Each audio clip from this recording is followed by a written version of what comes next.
Saaf biyya Oromoo walab sirna dimokiraasii faqaan bulu deebisanii gadi dhaabuuf godhamu deeggara. Akeeka qabsoo kana babal'isuufis hojjeta.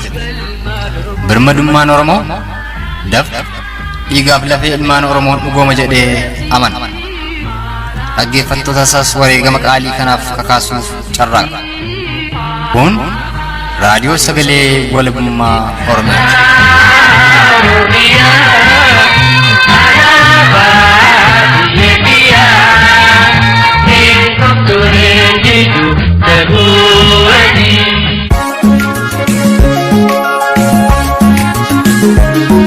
Sagantaa raadiyoo sagalee walabummaa Oromiyaa kibxata adoolessa bultii jaabara 2021tiif waan qindeeffanne qabannee dhiyaannee jirra. Dhaggeeffattootaaf hordoftoota raadiyoo sagalee walabummaa Oromiyaa jaallatamoo ashamaa.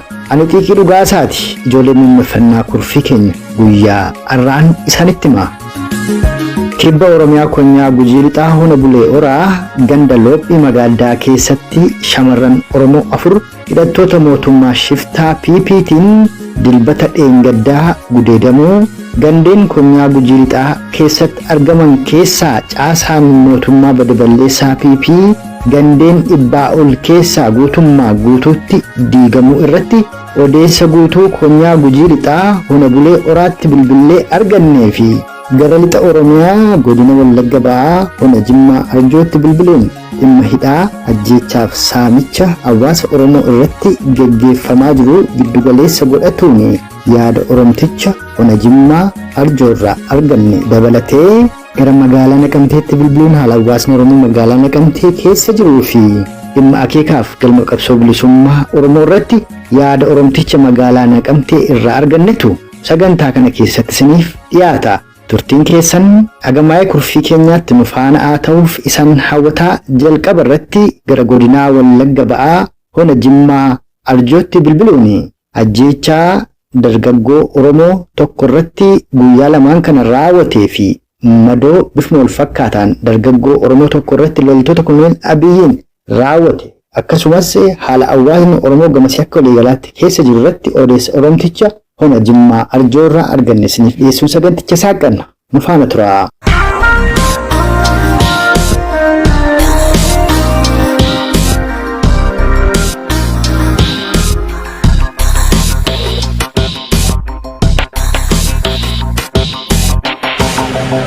Ilmaan Oromoo yeroo ammaa kana warra du'anii rukutamanii lubbuu mul'atan caalaa warra butamanii bakka isaan jiraatan warraaban iddoodhaaf jiraan isaanii hin dandeenye maatiin hin dandeenye maatiin immoo fi kallattii kan hin dandeenye isaantu caala waan dura akkuma ta'e keessumatti yeroo ammaa kana hidhaan dararaan qotee bulaan birratti ba'ee qotachuu horii saabbachuu guutummaa irratti dadhabee haala rakkisaa keessa jira yeroo ammaa kana akkuma beekamu ijoolleen Wakilni dargaggoowwan qeerroon ilmaan Oromootiin dhaabatu jedhaman guutummaan isaanii isaan kan madidhaa, isaan kan du'a, isaan kan reebamanii danda'anii ganaafasitti jiru waan ta'eef ammaa kun akkuma isin jettan bakkoota hundumaatti haala wal fakkaatuun bakkee kanatti fufee ta'uu jaati yeroo ammaa kana.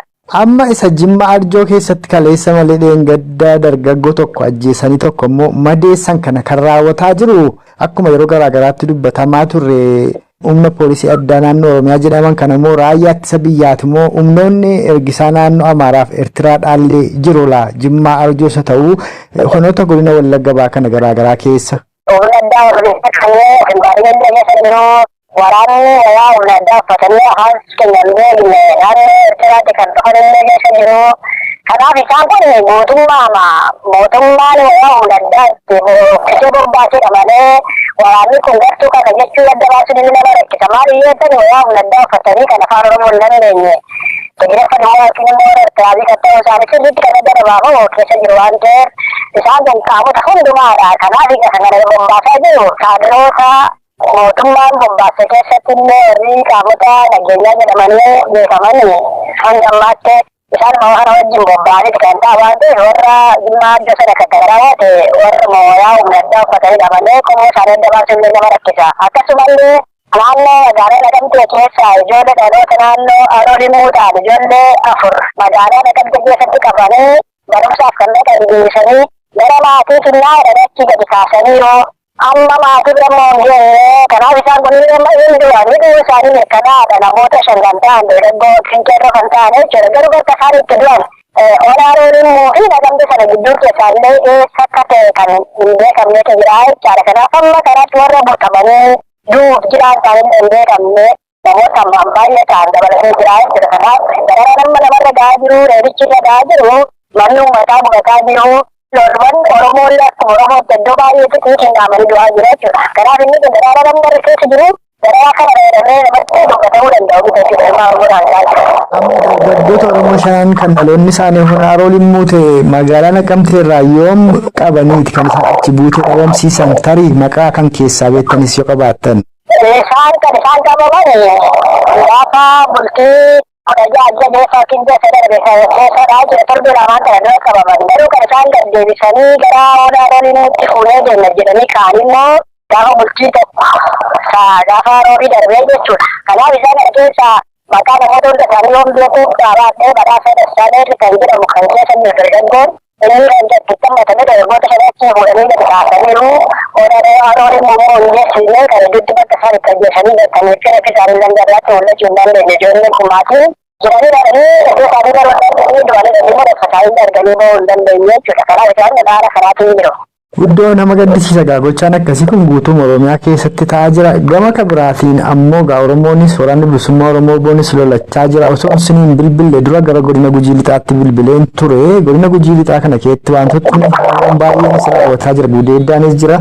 Haa ta'u malee waraanni bilisummaa Oromoo boonni godina Gujii Lixaa keessa socho'u gandeen godina Gujii Lixaa kana gara dhibbaa oliidhaa dhuunfatee akka jiru guutummaa guutuutti magaalaa godinaaf aanarra malee humnoonni Koloneel Abiyyi akka hin jirredha kan Oromtichi achi an dubbise natti hime.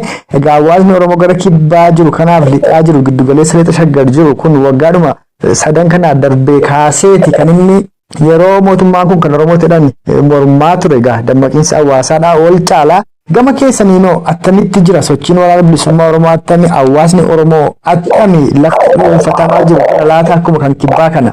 Ini kun awal nama indah orang kerja dulu dari dulu magaalota tanah perjalanan karena saya dan dota faktor yang terdapat di Jakarta kami nak dari janji dengan acing kesa dengan bunda dengan dengan rumah sana orang sana kami dengan rumah sana keluar dan dulu rumah sana keluar kami orang bantu jalan kami rata kita jonggol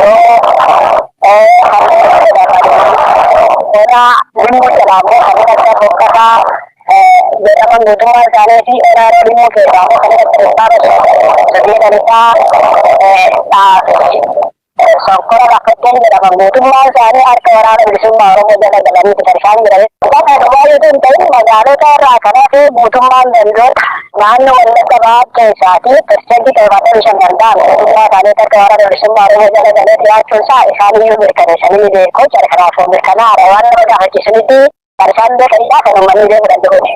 Bareedaa dhagaa amma qabsoon bilisummaa Oromoo karaa hidhannoos erga eegalee ammoo dammaqiinsa hawaasaa ilaalcha ayyootaa ta'uu tokkommoo sochii warra Impaayera Itoophiyaa Dimookiraatessina jedhanii haa ta'u burjaajii gama garaagaraatiin dhalatuun egaa qabsoon kun osoo galma isaan ga'ee lafarra bubbutataa as ga'ee osoonuma kana jiruugaa TPLF waldhabiinsuma aangoo fi taayitaa fi qabeenya Oromoo saamuu irratti ilma isaanii Koloneel Abiyyi wajjin wal dhabaniiru. Sana keessatti ammoo ji'oota muraasa wal haadhaa turanii amma guutummaa guutuutti Tigraay keessaa waraanni Koloneel Abiyyi rukutamee baqatee ba'eera. Kana kan tolchee hidhannoo qabaachuu isaanii tol dhaga'uu hawaasa sanaati. Hawaasni kun hawaasa bicuudha. Hawaasni Oromoo akka Oromootti guddeessa. Isa kanarraati maal baranna akkamittiin galmi qabsoo bilisummaa Oromoodhaa gabaabbachuu danda'a. Oromoonni galma qabsoo isaatii kan akeekkatee aarsaa baasaa jiruuf kan akka hin geenye maaltu dhorke akkamitti immoo achi geenye isa jedhu irratti yaada keessan nuu qooda. Uummanni Tigraay uummata miliyoona lamaaf walakkaa kan hin taane ta'anii injifannoo isaan argatan kan nama boonsuu dhugumaadhaan immoo uummanni amma kanaa baay'atu kun kan inni irraa barachuu qabudha. Akkuma kanaan dura niitoo sanyii cabsaa akkuma jedhani Oromoo kan garbummaa isaa akka agarsiisu godhe Oromoodha. Waraanaan miti, dandeettii miti, meeshaa dhala Oromoo miti. Oromoon akka inni darboota waggoota hedduutti dargantee baay'ee Oromoodha jecha. Kanaaf kanneen Oromoodhaa of hin bariin isaan irraa fakkeenya fudhatanii utuu hin baraniiti baay'ee gaariidha. Maaliif dargaggummaa isaanii kan isaan bilisoomse meeshaa hedduu isaanii doowaayyuu miti. Meeshaan kan Oromaa yoo kana fiige yoo qottannoodhaaf filannoodhaaf tokkummaadhaan ittii ofii qabatanii ejjennoo godhatanii ka'an. Isaan uummanni amma kanaa geesse kun isheetti erga isheen biyya godhattee bilisummaa mataa ishee kan inni isheetti hin jenne isheetti hawaasa isheetti labsatte ummaan Oromoo kun dhugumaan yoo sammuu namaati laatamatu isaanii laatame ta'e kanneen faayidaadhaaf jedhanii utuu hin beekin beekan ummaan Oromoo walitti bufuudha gon haala kanarraa baratanii hundumtuu irreen gaachana walii ta'anii utuu socho'anii afaanaaniyyuu biyya isaanii keessaa baasuun hin danda'ama. Warri meeshaa diinaa baanne Oromootti dhugaasnus kanneen wallaallee beekumsa keenyaaf ogummaa keenyaaf qabeenya keenyaaf diina tumsinus kanarraa barannee bilisummaa keenyaaf tokko taanee kallattii tokko dhaabannee kanneen sooranni bilisummaa Oromoo jedhe warra keessa bulee bokkaa keessa bulee ija isaa dhangalaasee akka kanaatti fudhatu kun aadaa hojjennee hundi keessa malleetu maal jechuu qabna labsii isaa fudhatan fudhanneetu bilisummaa akka deemuun dirqama keenyadha. Isaan irraa barachuu qabna. Isaan uummata isaanii akkuma isaan boonsanis uummata keenyarra kanaan tokko taanee boonsuu qabna. Kan hin jedhudhame karaa tajaajilu keenyatti rakkoon waa'ee miti hirmaan Oromoon hundee namni nama ta'e. Kan garbummaa caalaa nama dhukkubsu. Iyyummaan garbummaa caalaa dhakaan ba'aan ulfaataan garbummaa caalaa namatti ulfaatu waan hin jirre sakara irraa kaasuun dirqamadhaan jira. Gufuun qabsoo bilisummaa Oromoo inni tokko burjaaji galma qabsoo bilisummaa Oromoo irratti karaa garaagaraa hawaasa Oromoo keessatti uumamedha warra jedhantu jira. Kanaaf Oromoon maaliif qabsaa jira? Har'a aarsaa maaliif baasaa jirtu? Impaayera Itoophiyaa Dimookiraatessuma biyya Oromiyaa walaboomsuudha marii keenya irraa kanaan xumurra. Ini kun isaanii maal Oromoo amma kanaan duratti kan rakkisee Itoophiyaa tokkitti kan jedhisu Itoophiyaa ammaadha. Itoophiyaa kan jedhamu sirna bashootaa yookiin labdanyootaa waan isaan ittiin maqaan irratti dhaabanii lafa Oromoo irratti ittiin mala qabeenya Oromoodhaa fi Oromoo garba godhatanii ofii isaanii ittiin fayyadamanidha. Kanaaf kaayyoon keenya yoomiyyuu kaayyoon ilmaan Oromootaa warri sirriidhaan yoomiyyuu maalidha Oromiyaa biyya taate qabeenyaa ishee kan ishee ta'ee bilisummaa sirrii ta'e kan mataa ishee labsattee walabummaa sirrii daangaa ishee kabachiifattee qabeenyaa ishee takkumaa kanneen biraa sirrii kan ta'e hawaasa kanneen biraa wajjin daangaa wal kabajuuf tokkummaa ijaarratanii dheeraaf seeraan dhaabbatanii daangaa isaanii kabachiisanii jiraachuun Itoophiyaa tokkittii kan jettu bara baraan maqaa garmammaan warra teesse kanaa ofirraa kaasuudha malee sassannaa deemuu miti jechuudha. Kanaaf Oromiyaan of dandeessee sabaaf sablammoota kanneen biraa wajjin daangaa uummattuu wal kabajuu wajjin jiraachuudha. Kana garmaaf kaayyoonni waraana bilisummaa Oromoos ta'e qabsaa'onni ilmaan Oromoo durii qabanii gaafa yeroo jirtu haa ta'uu tokko dhukaasanii qabanii hundumtuu amma ammaatti kan harmooleen barattoonni dargaggoonni ogeeyyiin barsiisonni dooktaroonni meeqaamee gaafama daldaltootaatti itti dhumaansa kana mirkaneessuun waan ta'uuf iddoo isaanirraa fudhanne sana utuu hin dhagatiin karaatti utuu hin hambisiin amma lubbuun keenya jirtutti kanaa mirkaneeffannee Oromiyaa biyya goone ijaaruudha kana dhagaayyoon keenya galmin jedhaaf.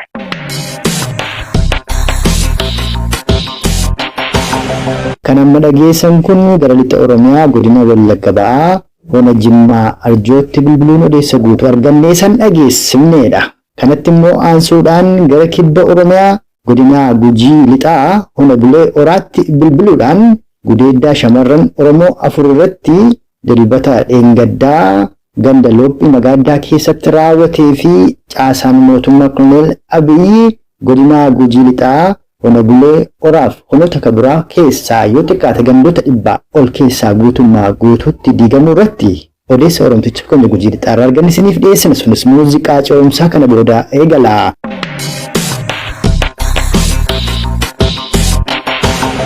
Keessattuu kilaastera Loophii Magaaddaa irratti akka malee nama hidhii jiran nama 157 akka fedhameera. Nama 35 ammoo beekuma sabi goratanii gallakkisanii Birrii 3,300 sana irraa fudhataniitu gadhiisanii warra nama 35 sana warri hidhaatti hafan warra maallaqa dhabeedhamoo warra kamii? Birrii 3,300 fudhatanii nama 35 kana nama 12 ammoo aanaan dabarsanii hidhaniiru. Bulee Horaatti dabarsan? Bulee Horaa waajjira poolisiitti dabarsanii hidhaniiru. Kun ammoo dubartii fi durallee gudeedditti jira. Achuma ganda Loophii Magaadaa kana keessatti gara shamarran Oromoo 5 gudeedanii isaan keessaallee namni 2 iyyachuuf deemnaan saniinuu poolisoota keenya maqaa balleessitan jedhaniitu hidhanii jedhume kana bal'ina isaanii ibsaa. Sirruma akkasuma isaan shamarran waggaa 14 gadiiti. Isiin tokkitti Tigistii Mulee jedhamti. Lammaffaan Bilisee Hudhee jedhamti. Sadaffaan Shorollee Daanyee jedhamti. Arfaffaan Gunjalee Kateeloo jedhamti. Isaan kun shamarran waggaa 14 gadiitti gudeedamanii. Sun keessaan Bilisee Hudheetii fi Gunjalee Kateeloo sunii kun akkasiin dirqamsiisanii gudeedanii himatanii jennaan isaan deebisanii hidhanii waajjira poolisii aanaatti dabarsanii. Bulee Horaatti dabarsan? Bulee Horaatti dabarsanii. Shanaffaa immoo Qaalloo Haphii jedhamti sun ammoo intala bulchaati. Bulchaa fi bulchiisa nageenyillee hidhamaniiranii dalbi Maroofii keessatti. Isaaniin kan hidhe eenyu? Intalli isaanii ammoo yeroo shamarran kaan gudeedamtu harkaa baafatte jedhu mee kanarree nu himaa? Isiin harkaa baafattee baqatteetuma harkaa baafatte. Isiin akkasiin baatee warra kaan ammoo isaan arfan kana gudeedame.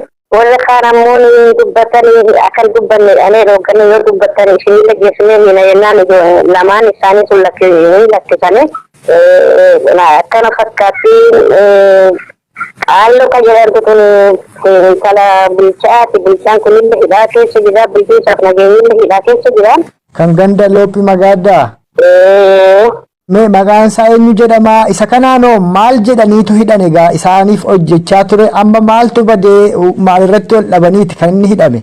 Isaan filannoo kana beektaa aduu filannoo dhaqqabee guyyaa 12 duraatti kaardii namaa godhanii kilaasira ganda sangala jiru ganda 5 kaardii filannoo kana uummata qoodanii filannoon adoon dhaqqabee guyyaa 12 durarraa guuranii gara aanaa deemanii aanaa irra turanii gandalee lakkisanii baqatanii turanii waraanni woboo galeetti waajjirallee gubee ture.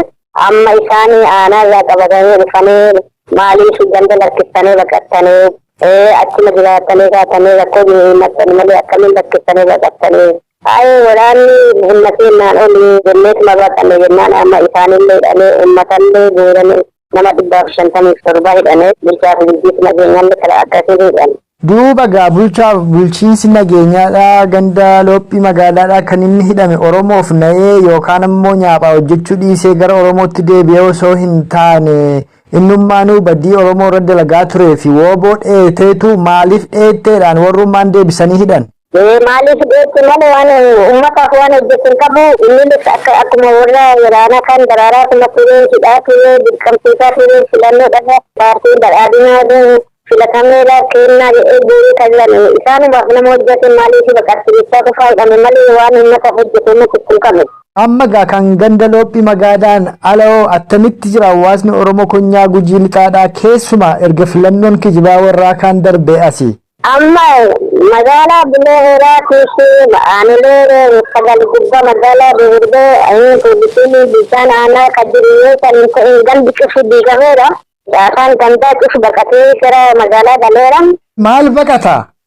Waraana oboo sodaatanii waraana oboo akka socho'aa lafa keessatti filannoo dharaa eega filatanii filannoon kun filannoo Oromoo laallatuu fi filannoo abaa'oo faafa'oo keessa jiru akkamitti filannoon kun deema eenyu waliin isaan kan dorgomamu badhaadhinni eenyu waliin dorgoma kana qabbootan isinis nyaaphaa Oromoo ta'e marroo jedhanii fi baqatanii magaalaan galaanee gaanii caasaan amma gara gandi gara 460 kuni kan sadi baqatanii itti magaalaan galaanee galee caasaan diigameera jechaadha amma. Walumaa galamma kan dubbii kee irraa hubadhutti aabboo waraanni bilisummaa Oromoo wooboon jabaatee magaalota gurguddaa akka guddinaaf kan aanaa yoo hin taane Guutummaa guutuutti gandeenii godina Gujii lixaadhaa hundayyuu akka dhuunfate tan sirraa hubadha gaamba ganda 100 meeqa erga dhuunfate. Maal kun ammayyuu aanaa malkaa sooddaatiif bishee hoolaa duratti saree dhaabbatanii makina aanaa malkaa sooddaatiif dhufuu qablee hoolaa malkaa sooddaatiif dhaabbachiisanii ilaalanii kaabinee keessa jiraatan isaanii kana cifaa nuti uummataaf baane uummatti keenya uummata uumaa hin goone ni sodaatinaa nuti caasaanis yoo gara keenya deebi waan tokko hin goone nuti oromoof dhaabbanee aneen akkan uummata barsiifachuu jiranii makina dhaabbatanii makinallee dhaabbachiisanii makina irra makinaatti uummata baasanii barsiisuu jiran. Akkas yoo taate waraanni warraa poolisii warraa eessa jira magaaluma qofa keessa jira warra kana deemee hin barbaadu jechuu. Hin barbaadan barbaadisaaf hin baanu adda kunoo amma yoo sibiilni fedhe waraana kiiloomeetirii 30 irratti dhaqan amma karaa aanaa malkaa sooddaa deemuudhaan makina dhaabbachiisanii amma ganda 5 irraan waraana poolisii milishaa jiruudichaa qabatanii gaddeemanii bakka isaan jiraananii dhaquu sodaatanii bakka kana dacha'anii kun guyyuma addaa kana adda. Facaasaadhuma irraa kana jechuu. Kun bakka kana deebanii warri karuma guddaa jiran namni itti dhabayyuu hin jiru wanti kun jiru amma diigamanii caasaan isaanii diigame jechaadha. Attamii egaa amma waan barsiisaa jira wooboon jettanii gandeen hedduu dhuunfateera attamu umni wooboodha isinoo akka hawaasaatti akkamii waliin jirta wooboo waliin.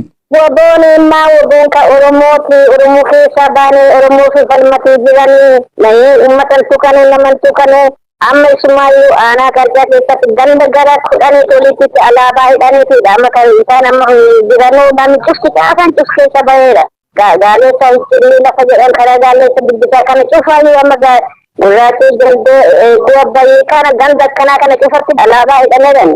Kun egaa waan guddoo dansaadha egaa kana hunda ka tolche dammaqiinsuma hawaasa Oromooti egaa ka anuu atuu ka quba qabnu ganna 2-3 kana gaafa namni gariinii mootummaa Oromooti jedhee iyyaa sirbaa ture Oromoon kibba Oromiyaa godina Gujii Baalixaa ka Booranaallee mootummaa Oromoo miti mootummaa ilma nyaapni guddifateetu aangoo dhufee Oromoo waan hamaatu eeggata afalmannuu jechaa turtan aarsaalleen guddoo dhuma baaftan ammoo gaa ija aarsaa keessanii gara arguutti deemaa jirtanii kanaaf ati maal dhaamta yoo amma hawaasni Oromoo akka guutuu Oromiyaatti dammaqiinsa wal fakkaataa qabaatee wooboodhaallee karrabanee ijoolleen illeen ooboo dachaatee leenjii yoo fudhatte silaa nyaapha kan ofirraa kaasuun waa guddoon dheerattu ati maal gorsita gaamma achi jirta argaa jirta waan wooboon dalagaa jirtu akka hawaasnis dammaqiinsaan waan kanarraa qooda fudhataa jiru.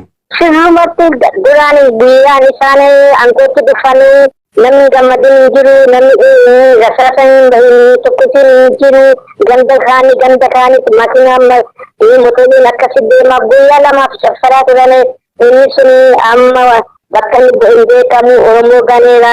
Kanaaf amma dhaansa guddaa kanuuti kallu keessattuu akka godina Gujii lixaatti ba'aatillee xinnaa ta'e milishaan gandaa amma nama 20 ganda keessan ka kenname kun qawwee mootummaan itti hidhadoon ta'in qawwee uummataatiif uummata sangaa isaa baasee gurgurateeti ka bitate buna isaa gurgureeti ka bitate qawwee kanarraa duudhaan isuma qawwee isarraa fuudhanii isumaan bituu jiranii qawween kun godina 2 gubbaatti gara 20 oliiti 30 ta'uu danda'a kun 30 yoo gara wagootti bakame bilisummaan guyyaa tokko dhufuu danda'a kanaaf qawwee uummataati uummatni milishaa qabee qawwee akka guurratee miidhaan akka nuurgaa bara dhaansi guddaadhaan qabu isa kanaadha. Milishaan takkaa'u qawwee qabattee woobootta baqattu yoo hin taane uummati qawween duruu kasaati milishaarra aguurratu qawwee nyaaphaaf hojjetaa jiru qawwee uummataa kana uummatni deebisee qabsoo bilisummaa Oromoof oolchuudha kati dhaammataa jirtu. Akkanaadha. Yookaan milishaan deebisee woobottaa makamu yoo sun hin taane milishaa yoo diinummaa ammallee Oromoo qabaatu teete abbootiin qawwee bitatanii milishaa qabanii guurrachuu qabani. Guddoo namatti tola ammoo warri TPLF warri Tigraay warra Abiyyi faa waliin ol haadhaa turan ammoo isaanii abbaa fi ilmatu aangoo irratti saamicha qabeenyaa irratti wal haadhe malee sirni kanuma warraati haa taatuuti sila Oromoon warra kanarraa maal baratuu qabdi TPLF takkaa Tigreen uummatni bicuun takka kunoo baatii muraasa keessa deebite ammallee marroo lammeessituu bilisummaa labsatte kan ammoo kan tolche wal dhaga'uu warraati qawwee qabaatuu warraati. Dhimma kana irrattis Oromoodhaan maal jettu Oromoon uummanni kitilli shantam jaatama yookaan miliyoona shantama jaatama jedhamu kun agayoomii gabrummaa jala ta'a sabni xiqqoon tokko yeroo lolattee nyaapha ofirraa baaftee biyya sii dhuunfattu. Ani as gubbatti kaayee tokkummaadha ka barbaachisu tokkummaadha warri Tigree kun tokkummaanii ka'anii wal qabatanii addoo addaan walii qoodillataa wal adoon qootii wal qabatanii amma waraana biyya sadiirraan Eertiraa irraan Itoophiyaa irraan Amaaraa irraan ka bobba'e kana duuchaa injifatanii ummata isaanii deebisanii dhaabuu jedhanii lafa itti qabate deebisanii fudhatanii isaan nama miliyoona 5 lakkaa'amu warra sanidha waraana biyya afurii tokko ka injifatanii. Oromoon ammoo miliyoona 50 kun yoo walii galee jiraate guyyaa tokko fincaanii ari'uu danda'a. Kanaaf yoo tokkummaan jiraate tokkummaatti yoo deebi'anii mootummaa kana injifachuu ni danda'ama.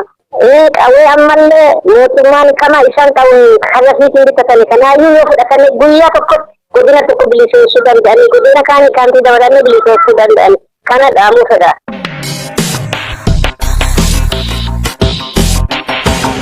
Kun odeessa guutuu gara kibba Oromiyaa godina Gujii Lixaawwan Bulee Oraatti bilbiluun Oromticha tokko irraa argannee saniif dhiyeessineedha. Kanatti immoo aansuudhaan gara lixa Oromiyaa magaalaa Naqamteetti bilbiluudhaan hawaasni Oromoo magaalaa Naqamtee keessa jiruu fi dhimma akeekaaf galma qabsoo bilisummaa Oromoo irratti yaada Oromticha magaalaa Naqamtee irraa arganne siniif dhiyeessina turtiin keessan ammas agamaa'ee kurfii keenyatti nu faana ta'uun afeerraa keenya.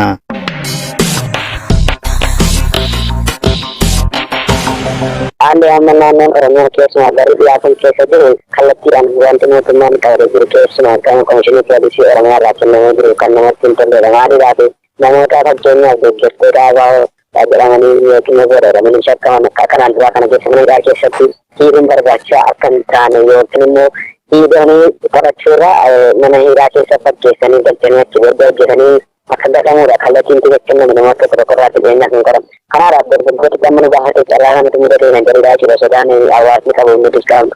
Dabalees keessumaa yeroo ammaa kana keessa dargaggoonni hedduun kan durii caalaatti ammoo namni tokko deebiin gaafatanii yookiin seeraan badii isaallee ittiin himatiin sa'aatii 24 sa'aatii 48 irra darbee hanga guyyaa 48 yookiin immoo jalama sadiidhamaa jiraa jiru.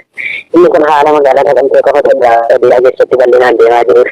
Keessumaa kan durii caalaatti immoo haalli amma keessumaa gara dhiyaa kana irra jiru baay'ee sodaachisaadha jechuudha. Gara Naqamtee yoo fudhateeti galgala sa'aatii tokko boodallee bakkee deemtee kan akka garaa keessatti deemtee daldalachuun akkasumas waal bitachuun wantoota nyaataaf dhugaatii barbaadamu argachuu kan hin dandeenye keessatti jechuudha. Sodaa guddaa hamma karaa kan jiru dargaggoonni haroolummaa dhiggeessu sunillee akka waan iddoo kanatti deemamanii asirra dhumuma namni 5 qabamee kan ture achi deebi'ee jira. Akkasumas immoo asuma keessatti illee waraqaa eenyummaa naannoo qobsuma oboon jiru jedhamu irra caalaatti wallattoonni ta'a garaa mallattaa midhaanii akkasumas immoo ona giddaa yaanaafaa irraa lafa Oromoo jedhamu irraa namoonni dhufamanii waraqaan eenyummaa isaanii iddoo kana kan ibsu yoo ta'e gaaffii tokko malee kan guuramanii hidhamaa jiranidha.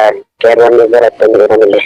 Oromoon erga qabsoo hidhannoo jalqabee bubbuleera yeroo garaagaraatti yeroo inni galma qabsoo bilisummaa Oromoo jalaan ga'eera jedhuttis dogoggora hooggantooti qabsichaa uumaniin akkasumas burjaajii jaarmoonni siyaasaa fi warri hawaasni kun ija godhee ilaallatu dalaganiin lafarra bubbuleera lafarra harkifamaa irra ga'eera arragaa Oromoon akkuma kaasaa jirtu guutuu Oromiyaa keessatti ajjeefamaa jira. Gama biraanii TPLF fi Koloneel Abiy Ilmaaf Abbaadha. Saamicha Oromiyaa fi aangoo irratti wal dhaban jechuu dandeenya. Haa ta'uti TPLF baatii muraasa keessatti deebitee warra Koloneel Abiy rukuttee baafteetu biyya isii dhuunfattee jirti yookaan marroo lammeessituu fi ganna 30 keessatti bilisummaa ofii labsatuu isaaniiti warri jedhanis jiru. Gama biraatiin hawaasni Oromoo guddeessi kun arras gidirfamaa jira.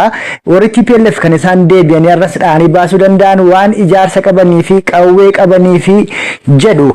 Mee kan Oromoo kana maal jetta? Yoo goone galmi qabsoo bilisummaa Oromoodhaa saffisaan ga'ama akkasumas galmi qabsoo bilisummaa Oromoo kunis eessaa jedhu irratti yaada kee nuu kenni.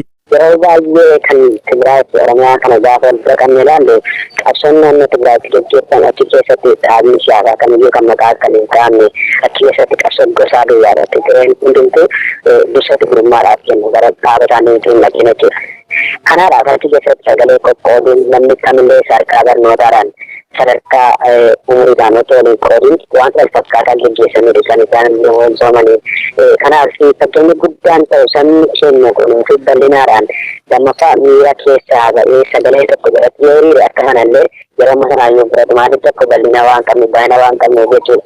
Sagaleen isaatiin qoqqoodamu. Kan isaanii yoo fudhatte ta'e fakkeenyaadhaaf namni Tigree qabu golfaanii sagalee tokko duwwaadha jira kan duuchanii haasa'an. Kanuma keessaa immoo Oromoo agandaatu yeroo baay'ee Oromoon kan namaa harsa kan taasise maal jechuu barbaadan keessumaa bilisummaa isaaniidhaa fi gama dippiloomaatiidhaan garaagaraadhaan illee kan Oromoon sagalee ta'ee dallaa ture maal sagalee ta'ee osoo hin taane isaanii kan taane akka cidhuwaa kan taate gargaara baay'ee. Kanaadhaaf Oromoon akka Tigree sanatti dhaabni siyaasaa kan Oromoo booddeedha. Maaliidhaaf Abaanis ta'u paartii kan biraan illee Oromoon qabsaa jedhee jiraate kan inni dursuu qabu Oromummaa osoo dursee bareedaadha kan Tigree jedhu. Maaliidhaaf amma Tigree yoo argite TPLF akkasumas immoo paartii kan biraan illee dursee jiraate waa'ee paartii isaanii dhiibee mootummaan TPLF akka waan duuletti jechuudha. Kan inni qabsoo irratti gaggeessaa ture garuu TPLF akka waan uummata Tigreetti duudhameetti kan isaanis ibsatti kennanii uummanni akka kanatti fudhatee jechuudha. Kanaadhaaf dhaabni kee uummanni kennanii akka waan paartiin tokko waan balleessu jedhee dhongaadhaan adda kan ture waan mootummaan abaashanii dhanii mootummaatti moggaa'isanii yeroo balleessuudhaaf qabsaa ture qofatti yeroo ilaalan garuu qabsoon deemee Oromoo balleessuu illee irratti fuuldeffatutti booddee keessanuu godhe jechuudha saaraa boodde. Kanaadhaaf osoo kafaariin dura kanatti Oromoon irratti dammaqatu ture garuu haa ta'u iyyuu malee amma dhimma garbummaan bilbilee jiraachaa kan jiruuf Oromoon paartii siyaasaa kan dura Oromummaa dursee yoo jenne akkuma TPLF fi akkasumas immoo Tigraay kana hir'isanii isaa dhiyaatan barbaada. Ayyee paartii siyaasaa dura Oromummaaf dursa kennuun dhugaadha qabxii gaariidha. Sana cinatti ammoo galma qabsoo bilisummaa Oromoo tokkicha kan hayyoonniif gootonni Oromoo qaqqaaliin bu'uuressan san kan Oromiyaa walaboomsuuf bilisummaa Oromoo dhugoomsuuf mootummaa birmaduu Oromoof Oromiyaadhaa dhaabbatu giddu galeessa yoo godhanne yeroo baay'ee kan Oromoo afaan fajjeessu waa'een paartii Itoophiyaa Dimookiraatessuu hayyoonniif namoonni garaagaraadhaa fidanii dhufantu hawaasa burjaajessaa ture kun qabatamaadhuma kunillee deebi'ee dhufuu danda'a. Isa kanarratti ati maal jetta tokkummaa Oromummaadhaa jaarmiyaa siyaasaa dursuun akkuma jirutti ta'ee sana cinatti ammoo akeekaaf galma qabsoo bilisummaa Oromoo tokkichatti xiyyeeffatuun ga'ee maalii qaba laas keessatti? Gaariidha. Inni ammoo gaafachanni kun ammayyoo irratti kuusaa jiru yeroo ammaa kana bilisummaa yookiin paartii badhaadhina jedhee waamu kanaadha. Paartii kana yoo ofirraa kukkise uummanni garamitti deema hireen isaa maal kan jedhu nama yaachisuu isaan oolu. Kanaadhaaf Oromoon dhaaba cimaa ta'u qabaachuun galma qabsoo isaa murteessaadha. Kanaadhaaf dhaabni cimaan yeroo ammaatti Oromoon qaba jedhee hidhamtoonni siyaasaa garaagaraadhaan hooggantoonni yoo keessaa hidhaman illee adawaan milkeessaa jiru. Akkasumas immoo karaa diimokiraasaan qabsaadhaan jiru. Qotaan illee Oromoodhaaf dhaaba filannoo hin qabne ture. Kanaaf dhaabonni kun lamaan ol ta'anii shiree kan ibsuudha. Uummanni kun tokko hooggantoonni isaa mana hidhaadhaa addattaman akka ba'anii deemu. Lammaffaa immoo hooggantoonni ba'an sunis immoo kana caalaa yoo immoo dhaabni an keessa jirutu sana caalaa yoo hin taane dhaabni Oromoo miitaa jedhanii ta'an isaan ni beeku danda'an isaan irraatu hin deebi'u. Kanaadhaaf dhaabni isaan sana jalatti immoo dhaabni shiree Oromoo murteessuu danda'u yookiin walabummaa Oromiyaadhaaf bilisummaa Oromoodhaaf qabsaa'u tokkoof tokko abaa'umsaa eenyurraa hojjetataa miti. Maaliidhaaf kana waan jibbamu ibsi kaayyosaa keessa Oromummaan waan dursuuf Oromoof Oromoon bilisa baate Oromoon abbaa biyyaa ta'e Oromoon akka gaggeessuudhaaf waan qabsaa'aadhaaf isa kana jalatti hiriiruun dirqamadha. Kun filannoo ummatti hin fakkaatunan yeroo sana kanaadhaaf tola uummanni sana jedhee gara sanatti geessu yookiin maaliidhaaf amma rakkoonni guddaan jiru qaamni Oromiyaa ta'u kanaan dura biyya kana gaggeessaa ta'e baay'een isaanii tokkummaa Oromiyaa dhiibuu fi Oromoon akka tokko hin taane paartii siyaasaadhaan amantaadhaan kutaadhaan akka ol qooduudhaan kan guddaa jiran uummanni keenya kana irratti gammadee dhaabni isa gaggeessuu danda'u yookiin kutaadhaan kan hin qoodamne dhaabni kutaa kan jiran hin jira waan ta'eef isa jala yoo hiriire walabummaa isaa fi birmadummaa isaa mirkaneeffachuu danda'a jedhanii kan hin jiru. Kanaadhaaf hiriiraan amma jiru kun akkuma TPLF illee hidhannoodhaan dhaabbata ishee cunqursuudhaaf itti jee karaa Eertiraas karaa Amaaraas akkasumas bilchiginnaadhaan itti jee kan isheen ofirraa qolatte hidhannoodha waan ta'eef qabsoo hidhannoo cimsuun amma ammatti yeroo kam caalaa murteessaa ta'e isaanis dhugaan biraanii gochuun ni danda'a. Akkuma isin beektan Israa'eeliif Ameerikaan addunyaa kanarratti kan isaan sodaatanis sababa meeshaa addaa qabaniis yookiin meeshaa hidhannoodhaan biyya kana gaggeessu harka tokkotti diimokiraasii waan lallabanii meeshaa waan qabaniif sodaatamaniiti. Kanaadhaaf biyyi meeshaa qabduun sodaatan waan ta'eef isaan wajjin Oromoon hojjechuu qabaan dhaamsa kun.